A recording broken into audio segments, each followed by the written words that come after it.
Ketegangan antara Rusia-Ukraina kian berdampak bagi negara lain. Terakhir, Amerika Serikat meminta warga negaranya untuk meninggalkan Ukraina secepat mungkin. We encourage all American citizens who remain in Ukraine to depart immediately. Langkah Amerika Serikat disusul oleh negara lain seperti Inggris dan Jerman. Indonesia sendiri sejauh ini masih berjaga-jaga.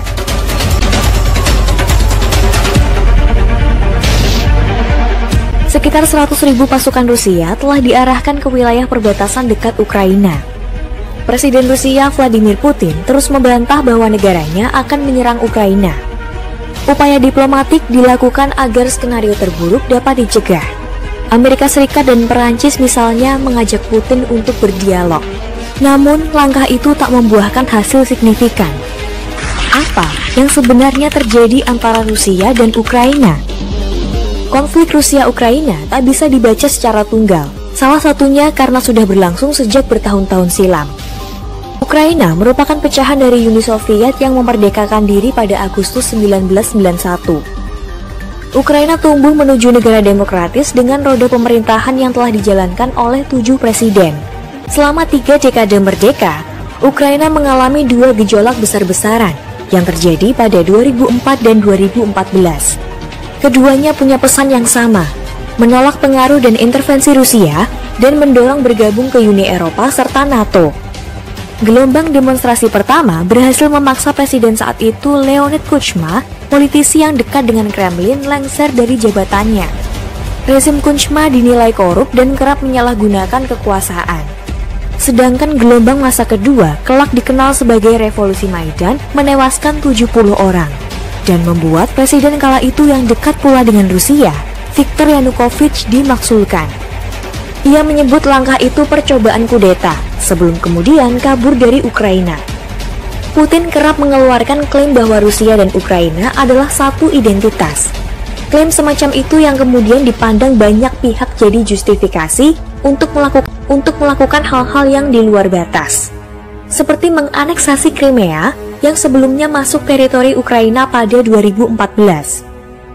Proses aneksasi ini tergolong berdarah, lebih dari 10.000 orang tewas.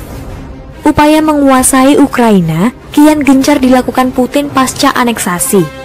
Mulai dari menyebarkan disinformasi hingga serangan cyber yang bikin kerugian ekonomi cukup banyak. Analis dan lembaga think tank menegaskan aksi Putin beberapa waktu terakhir mengindikasi bahwa ia tak ingin kehilangan Ukraina yang cenderung merapat ke barat. Kehilangan pengaruh atas Ukraina sama berarti potensi lenyapnya banyak hal, termasuk kekuatan ekonomi. Cadangan minyak dan gas Ukraina contohnya, masing-masing 395 juta barel dengan 349 miliar meter kubik.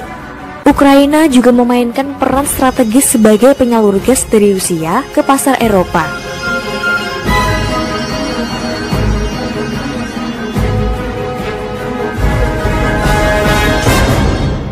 Rusia telah mengajukan permintaan resmi ke Amerika Serikat dan NATO terkait posisi Ukraina.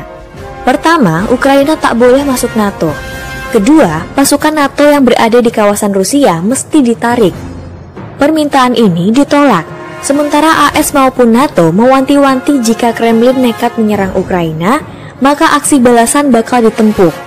Serangan penuh ke Ukraina bila benar-benar terjadi, diperkirakan mendatangkan dampak yang tak pernah dibayangkan sebelumnya. Kalkulasinya, 50.000 orang akan tewas, dan hampir 2 juta penduduk jadi pengungsi. Itu sebabnya banyak pihak yang menyebut Perang Dunia Ketiga jika sampai konflik bersenjata meletus.